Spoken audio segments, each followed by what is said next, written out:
So, I know it sounds ridiculous, but the whole thing started because I kept winning at a carnival game. And not just a usual win. Like, I was somehow walking away with prize after prize, even though I was pretty sure my throwing arm was about as steady as a newborn giraffe's. The weirdest part? The guy running the booth kept handing me extra stuff, with this smile that made me feel like I'd just cracked some secret code or something. Okay, let me back up. It was last summer, and I was in this small beach town with a couple of friends. You know the type of place. Boardwalks, neon lights, that overwhelming mix of sunscreen and fried food in the air. We'd been wandering around, half tipsy on beers and salty air, when we stumbled onto this carnival setup. Nothing huge, just a few tents and booths, all decked out with stuffed animals and knockoff toys that looked like they'd been handed down for decades. We were already feeling lucky by sheer randomness, so I dared to try the ring toss. Honestly, I wasn't expecting much. I'm not exactly the most coordinated guy. I tossed the first ring, expecting it to clumsily bounce off the bottle, but somehow, it landed perfectly on the neck. The guy at the booth, this tall, lean guy with messy hair and a 5 o'clock shadow that somehow made him look like he just rolled out of a rock band, grinned and instantly handed me a small plush toy. "Hey, you're good at this," he said, like it was the easiest thing in the world, but his eyes kind of twinkled, like he was amused or maybe just entertained by me. I laughed it off and tossed again. Ring after ring, I kept winning more than I honestly should have. The whole time, the guy was chatting with me, easy and casual. Told me his name was Jamie. Nothing flashy, just friendly. But here's where it got weird. After the last toss, I figured I was done. I was holding a handful of prizes by then and I was ready to walk away. Jamie, though, handed me a little keychain, no strings attached. "For luck," he said with this half smile. I don't know why, but something about that moment stuck with me. Maybe it was the way he looked at me, like he was genuinely interested in something beyond the game. Or maybe it was the fact that I couldn't stop smiling long after I left the booth. Looking back, it's funny, I went there expecting nothing but cheap carnival fun and ended up wanting to come back the next night. And the night after that. Because every time I did, Jamie was there with that same grin, giving me prizes like I was some kind of secret champion. But I swear, it was more than just the prizes that kept me coming back. So yeah, what started as a dumb game turned into something I never saw coming. And honestly, I'm still trying to figure out what exactly that was. But I'll tell you, it's a hell of a story. So the next night, true to my newfound obsession, I found myself back at the carnival. I swear, I wasn't some weirdo who went back just because of a guy handing out random prizes. Well, okay, maybe a little. But mostly, it was because I couldn't shake this feeling that there was something about Jamie I wanted to figure out. Not just the guy who ran the game, but the guy behind the booth with that easy half smile. When I got there, the carnival was buzzing as usual. Kids running around with sticky fingers, parents corralling them, the smell of popcorn and funnel cakes thick in the air. I spotted Jamie right away, leaning casually against the corner of his booth, watching the crowd with this cool, effortless vibe. His hair was tousled just the way I liked it, and the glow from the string lights made his eyes catch the light in a way I didn't expect. I walked over, trying to play it cool, but honestly, my heart was doing that dumb, nervous thing it does when someone I like is around. "Back again, huh?" Jamie said, grinning like he'd been waiting for me. I shrugged, attempting nonchalance. "Yeah, well, maybe I'm just trying to prove that last night was a fluke." He laughed. "Is that so? Well, lucky for you, I'm feeling generous tonight." He handed me a small, almost ridiculously soft stuffed bear, before I even had a chance to toss a ring. I raised an eyebrow. "So, you're just giving me prizes now?" "Maybe," he said, his voice dropping just a little like he was sharing a secret. "Or maybe I just like watching you try." The way he said it caught me off guard. I wasn't sure if it was a tease, or maybe something more. But suddenly, the whole carnival around us felt like it shrank to just us and the flickering lights. I took the ring toss stick and gave it a shot. On the third try, the ring landed perfectly on a bottle again. Jamie clapped quietly, his smile genuine. And then, without missing a beat, he handed me a bigger prize. A blue dragon plush so big it was almost as tall as I was. "Wow, you're spoiling me," I said, grinning but feeling a little shy. Only the best for my favorite customer. Jamie said like it was no big deal, but his eyes locked on mine for a beat longer than necessary. There was this easy rhythm between us, a push and pull that wasn't there the night before. I wanted to say more, ask him questions about himself, but I couldn't find the words. Instead, I just kept throwing rings, winning prizes, and stealing glances at him when I thought he wasn't looking. After a while, the booth started to quiet down.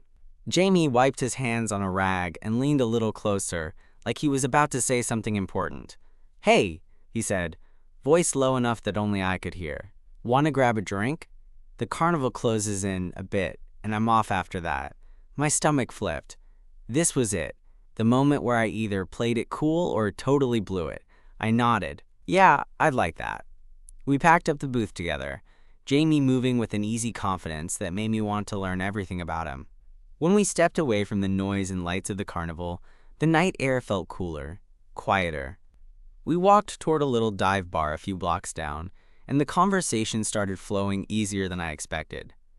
Jamie told me he'd been working carnivals and fairs for years, drifting from place to place, never really settling down. His smile dimmed a little when he mentioned his family, and I caught a glimpse of something vulnerable beneath his confident exterior. I told him about my own life, how I'd recently moved to the city for a new job, trying to find my footing. It felt strange how naturally the words came out, like we'd known each other far longer than a couple of brief encounters at a carnival. By the time we left the bar, the city was quiet and almost sleepy. Jamie slipped his hand into mine with this tentative, hopeful look. I squeezed back, feeling like maybe, just maybe, the luck I'd been having at that carnival wasn't about the prizes at all. When we parted that night, Jamie brushed his thumb over my knuckles and said, "I'm glad you came back." Me too, I thought. And honestly, I couldn't wait to see what happened next. After that night, I kept finding excuses to visit the carnival. I told myself it was because I liked the atmosphere, the flashing lights, the smell of fried dough, the laughter bouncing off the boardwalk. But really, it was all about Jamie. There was something about the way he moved behind that booth, the way his fingers brushed over the plush toys when he handed them to me, like he was giving more than just prizes. One evening, a few days later, I showed up, just as the sun was dipping below the horizon, painting the sky in shades of orange and purple. The carnival was winding down, and the crowd was beginning to thin out. Jamie was there, of course, leaning on the edge of the booth. But this time, he looked less like the carefree guy I'd met, and more like someone carrying a weight I hadn't noticed before. I caught his eye and waved, and he smiled, but it was a little tighter than usual. "Hey," I said, stepping closer. "Everything okay?" He hesitated, then nodded. "Yeah, just a long day." I didn't press because sometimes people need space, but I stayed nearby. He tossed me a small prize, a tiny stuffed fox, and his fingers lingered on mine for a second longer than necessary. "Thanks," I said softly. Jamie shrugged. "You're easy to give things to." We didn't talk much after that, but when the carnival finally closed, Jamie surprised me by asking if I wanted to walk along the beach. I said yes without thinking too much, and suddenly we were side by side, the sound of waves crashing against the shore filling the quiet between us. We walked in silence for a while, the cool breeze ruffling our hair. Then Jamie stopped and looked out at the ocean, his face serious under the moonlight. "You ever feel like you're stuck somewhere, even when you're moving around all the time?" he asked, not looking at me but speaking like he needed to get it out. I nodded. "Yeah, I get that. Like you're chasing something but not sure what it is." He smiled, a little sadly. "Exactly." For a moment, I just watched him, realizing that the easy charm I'd seen before was only one side of him. There was this vulnerability that made me want to reach out, to tell him I was here, that maybe we could figure it out together. "I don't have all the answers," I said quietly, "but I'm willing to try, if you want." Jamie's eyes met mine, and something shifted. "I want that," he said. We kept walking, and when we got back to the boardwalk, Jamie invited me to his place, a tiny apartment just a few blocks from the carnival. It was cluttered with souvenirs from all the fairs and festivals he'd worked, little reminders of a life spent on the move. But it felt honest, lived in, like a story waiting to be told. We sat on the couch, close enough that I could feel the heat from his body. The conversation flowed more easily now, laughter mixing with moments of quiet connection. At one point, Jamie reached out and tucked a stray strand of hair behind my ear, and my breath caught in my throat. "I'm glad you kept coming back," he murmured. "Me too," I admitted. That night, we didn't rush anything. There was no pressure, just a slow, tentative closeness that felt real and terrifying in all the right ways. When we finally kissed, it was soft and electric, like the start of something I hadn't allowed myself to hope for in a long time. Over the next few weeks, we fell into a rhythm, meeting after work, sharing meals, trading stories about our pasts and our dreams. Jamie showed me his favorite hidden spots around town, and I introduced him to coffee shops I loved. We were learning each other in small, everyday moments, like how he laughed when he was nervous or how I crinkled my nose when I was thinking hard. One afternoon, Jamie surprised me by showing up at my apartment with a huge grin and, of all things, a giant stuffed bear. "For your collection," he said, holding it out like a peace offering. I laughed and pulled him into a hug. "You're impossible." "I know," he said, resting his forehead against mine, "but I'm yours." And just like that, the carnival lights and silly prizes didn't feel so random anymore. They were the start of something real, something I never saw coming but couldn't imagine living without. For a while, things felt like they were moving in slow motion, in the best way possible. Jamie and I fell into this comfortable groove, like two puzzle pieces that didn't quite know how they fit at first but kept nudging against each other until everything clicked. We weren't just boyfriend and boyfriend. We were partners in crime, accidental late-night snack seekers, and yes, collectors of way too many carnival plushies. My apartment was starting to look like a stuffed animal convention, and Jamie would just shake his head and laugh, saying I was the king of ridiculous prizes. Honestly, I didn't care. Every bear and fox and random dragon was a reminder of how insanely lucky I'd gotten. One Friday night, we'd planned a simple dinner at my place. I was fumbling in the kitchen, trying to make something that didn't come out of a bag, while Jamie lounged on the couch, twisting a strand of my hair between his fingers. The way he looked at me made me feel like I was the only person in the world who mattered. Just as I was about to admit that my cooking skills might actually be criminal, the doorbell rang. Jamie's eyebrows shot up, and I went to answer it, expecting maybe one of my friends dropping by unexpectedly. But instead, there was one of Jamie's coworkers from the carnival. This scruffy guy named Max, who had a habit of showing up unannounced and telling really bad jokes. "Hey, man," Max said, grinning like he'd just walked into the best surprise party ever. "Thought I'd pop by and see if you two are having too much fun without me." Jamie groaned, but he got up to greet Max like an old friend. I figured I'd retreat to the kitchen, but Jamie grabbed my hand and pulled me into the living room. "Max, this is my boyfriend," Jamie said, and I felt my cheeks heat up. "Nice to meet you, man," Max said, offering a hand, which I shook. The three of us ended up sitting around my cramped apartment, Max telling exaggerated stories about the carnival's weirdest nights, Jamie laughing along, and me just soaking it all in. It was the first time I'd met anyone from Jamie's world outside the carnival booth, and honestly, it made everything feel a little more real. As Max left later that night, Jamie turned to me with a smile and said, "So, what do you think? Ready to become part of the carnival family?" I laughed. I think I'm already halfway there. But beneath the laughter, I felt a flicker of something else, an itch of worry. Jamie's life was so different from mine. He was used to moving, to not putting down roots. I was still trying to figure out where I belonged. Would we be able to make this work if he suddenly packed up and left, chasing the next fair or festival? I didn't say any of this out loud that night. Instead, I curled up next to him, letting the warmth of his body settle the nerves in my stomach. A few weeks later, on a lazy Sunday afternoon, that worry bubbled up again. We were lying on the beach, the sun warming our skin, when Jamie sat up and stared out at the horizon, distant and thoughtful. "You ever think about where this is going?" I asked, careful to keep my voice steady. Jamie didn't answer right away. Then he sighed, running a hand through his hair. "Honestly, I don't know." I've been drifting for so long, it's hard to imagine staying put. I reached out and took his hand, squeezing it gently. I'm not asking you to stay forever. Just don't leave without me. He looked over at me, eyes softening.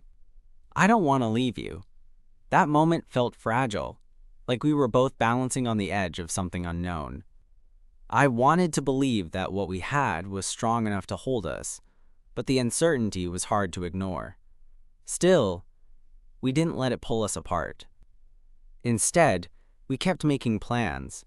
Small things like weekend trips, movie nights, even a tentative idea of a vacation together later that year. It wasn't perfect, and there were days when I still worried about what the future held. But Jamie had this way of grounding me, reminding me that sometimes the best things in life are worth taking a risk for. One night, a few months after that first walk on the beach, Jamie invited me to a carnival he was working, not the little one near the beach, but a bigger traveling fair that had just rolled into town. I was excited but nervous. It felt like stepping deeper into his world, and I wasn't sure if I was ready. When I showed up, Jamie was waiting for me with that same crooked grin that had first drawn me in. He handed me a ticket for the ring toss, and as I played, he slipped behind the booth and came back with a prize, a small, worn-out teddy bear. I saved this for you, he said, voice low. It's from a carnival I worked 2 years ago. Thought it might bring you luck. I took it, feeling the soft fur under my fingers, and smiled. I'm the lucky one. He pulled me close, and under the neon glow of the carnival lights, I realized that this, us, was exactly where I wanted to be. Unpredictable, a little messy, but real. And for the first time in a long time, I wasn't just chasing luck. I was holding it in my hands. That night at the bigger carnival felt like stepping into a whole new world. It was louder, brighter, and bigger than the little beachside fair I'd first met Jamie at, and everywhere I looked there were flashing lights and people moving like a living, breathing pulse. But amid all that chaos, Jamie was the calm center of it for me. He had this way of knowing exactly where he belonged in the madness, guiding me through the maze of booths and rides like he'd done it 1,000 times before, which, honestly, he probably had. We spent hours wandering from game to game, me trying my luck again and again, Jamie cheering me on or teasing me when I missed. And every time I won a prize, no matter how small or silly, a plastic ring, a stuffed turtle, I'd catch his eyes lighting up like it was a secret between us. At one point, we stopped at the Ferris wheel. Jamie grabbed my hand and pulled me close, his breath warm against my ear as he whispered, "Want to go up?" I nodded, heart thudding in that way it did when I was near him. The wheel climbed slowly, the city lights stretching out below us like a sea of stars. We sat side by side in the tiny cabin, the world shrinking down to just the two of us. Funny, Jamie said after a moment, voice low, how I've been all over the country, worked at fairs from coast to coast, but I've never really felt like I had a place to call home. I glanced at him, searching his face. Maybe home isn't a place, I said. Maybe it's a person. He smiled then, the kind of smile that reaches the eyes and makes your chest tighten. I like the sound of that. We stayed up there longer than we should have, just wrapped in the quiet hum of the carnival below and the steady beating of our hearts. When the Ferris wheel finally touched back down, I didn't want the night to end, but I knew reality would pull at us soon enough. The next few weeks were a whirlwind. Jamie's carnival gig was temporary, just a few more stops before the fair packed up and moved on. That knowledge hung over us, this unspoken question of what would come next. I could see it in his eyes, the hesitation, the fear of losing something that had started so unexpectedly but felt so damn important. One evening, after closing time, we found ourselves alone in the booth. Jamie was packing up prizes, and I was sitting on a stool, watching him. The silence between us was comfortable, but my mind was spinning. So I started, "What happens when you leave here?" He paused, looking at me with that same vulnerability I'd come to know. "I don't want to lose you." I swallowed hard, wishing I had a clever answer. Instead, I reached out and took his hand. "Then don't. Jamie looked like he wanted to say more but wasn't sure how. Finally, he surprised me by pulling me into a tight hug. "I don't know where this will go," he whispered, "but I want to try. With you." And just like that, all the doubts and fears I'd been holding on to started to fade. We were two people, imperfect and uncertain, deciding to take a chance together. The carnival moved on a week later, and for the first time, Jamie and I faced the reality of distance. He was heading to a new city for his next gig, and I was staying put with my job and my apartment full of stuffed animals. But instead of drifting apart, we found ways to stay connected. Late-night calls, surprise visits, and endless texts filled with silly jokes and everyday details. It wasn't easy, and sometimes the miles felt like a chasm, but every time I heard his voice or saw his face, it reminded me why it was worth it. Months passed, and eventually, Jamie asked if I'd consider moving with him. It was a big question, and honestly, terrifying. But when I looked at him, the answer was clear. So I packed up my life and followed him to a new city, to a new chapter that was unknown but filled with possibility. We found a small apartment near the carnival grounds where he worked, and as the world spun around us, we built something steady and real.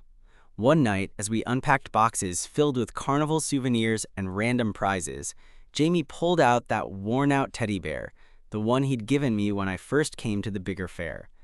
"I kept this," he said softly, "because it reminded me of the night I met you." I smiled, heartful. "And I kept every prize you ever gave me, because they're more than just toys. They're promises." Jamie leaned in, brushing his lips against mine, and in that moment, I knew that whatever the future held, we'd face it together. The carnival lights might flicker and fade, but what we had, our story, would shine bright. Sometimes, life's best prizes aren't the ones you win by chance. They're the ones you hold on to, the ones that change everything. And for me, that prize was Jamie. Settling into this new life with Jamie wasn't as smooth as I thought it would be. Don't get me wrong, we had that spark, the connection that made me believe in us. But moving to a new city, trying to merge two worlds that had been separate for so long, turned out to be a lot messier than I expected. The carnival was still Jamie's life, but now it was my life too. His schedule was erratic. Late nights, early mornings, long stretches of standing behind that booth under hot lights. Meanwhile, I was trying to hold down a regular job with a steady 9 to 5 that felt weirdly mundane in comparison. One evening, about 2 weeks after I'd moved in, Jamie was exhausted, his eyes heavy from too many hours on his feet. We sat side by side on our small couch, the room dim except for the glow from a flickering neon sign outside the window. "I feel like I'm living two different lives," I blurted, my voice rough with frustration. "You have the carnival, the traveling, the unpredictability, and I have spreadsheets and emails and this tiny apartment." Jamie reached over and took my hand. "I know it's a lot. I'm sorry I didn't warn you it'd be this hard." I shook my head. "It's not your fault. I just didn't expect it to feel so out of place." He looked at me, really looked, and something in his eyes made me pause. "We'll figure it out," he promised. Together. That night, lying awake with his arm draped over my chest, I realized that love wasn't just about the excitement or the easy moments. It was about the hard stuff too. The compromises, the doubts, the way you stay when things get messy. Days turned into weeks, and slowly, we found our rhythm. Jamie tried to involve me more in his carnival world. He introduced me to the crew, the mechanics, the other game operators. I even helped out behind the booth a few times, fumbling at first, but gradually getting better. The regulars started recognizing me as the guy with the lucky streak, which earned a few playful eye rolls from Jamie, but also warmed my heart. One night, after a long shift, Jamie and I sat on the boardwalk, sharing a greasy slice of pizza. The carnival lights twinkled behind us and the salty air was cool against my skin. "Remember when you kept winning all those prizes?" he asked, flashing that signature grin. I laughed. "Yeah, you made me feel like some kind of ring toss legend." He nudged me. "You were," I smiled, then nudged back. "So what's the deal with you? You're amazing at the booth, but you never told me much about why you keep moving." Jamie's smile flickered. He looked down at his hands, twisting them nervously. "It's a long story." I leaned in, curious now. "I'm all ears," he sighed, finally meeting my gaze. I grew up in a small town where everyone expected me to do the same things, live the same life. But I never fit. The carnival was a way out, a way to be who I wanted to be without all the judgment. I nodded, understanding more than I'd expected. So the carnival isn't just a job. It's freedom. Exactly, Jamie said, voice soft. But sometimes, freedom feels lonely. That admission hit me harder than I expected. I squeezed his hand.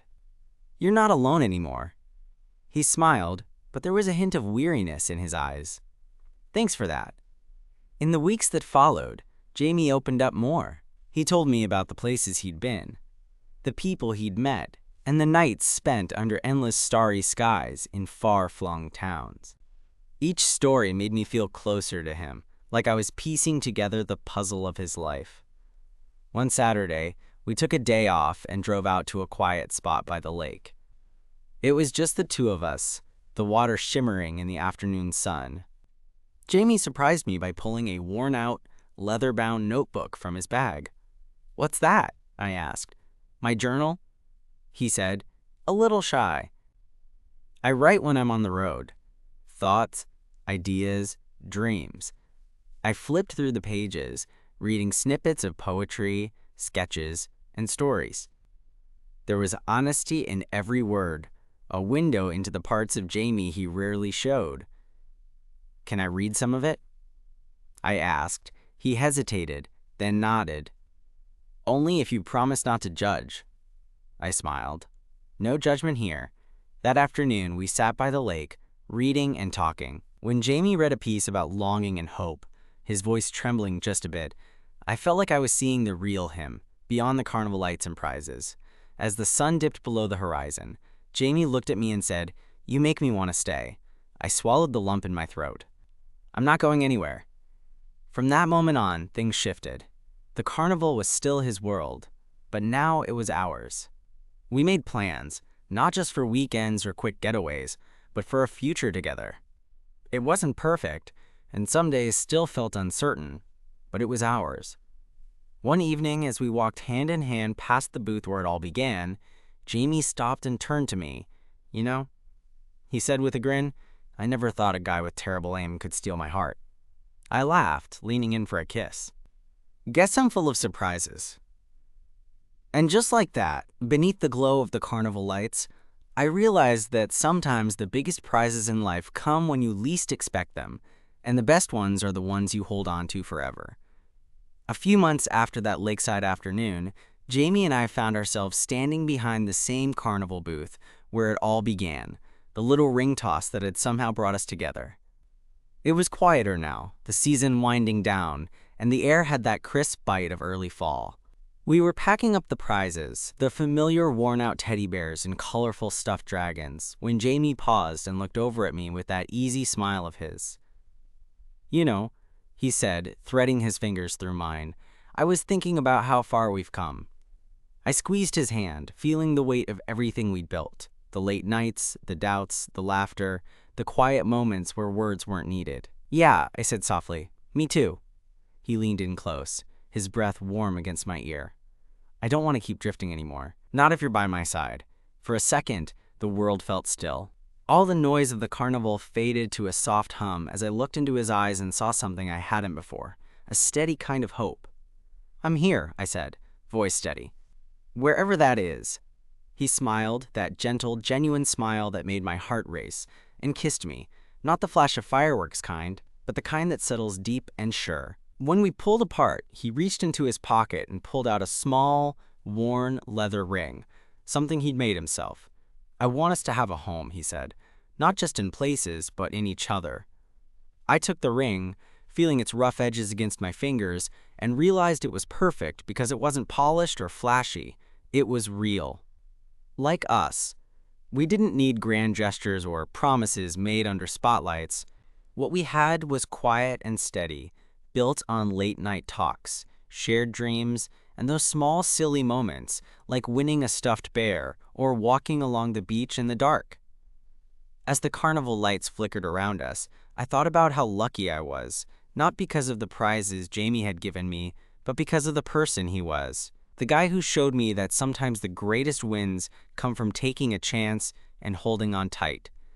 We packed up the booth that night and walked away hand in hand, ready for whatever came next. Not because it was easy, but because it was ours. And honestly, that's all I ever wanted.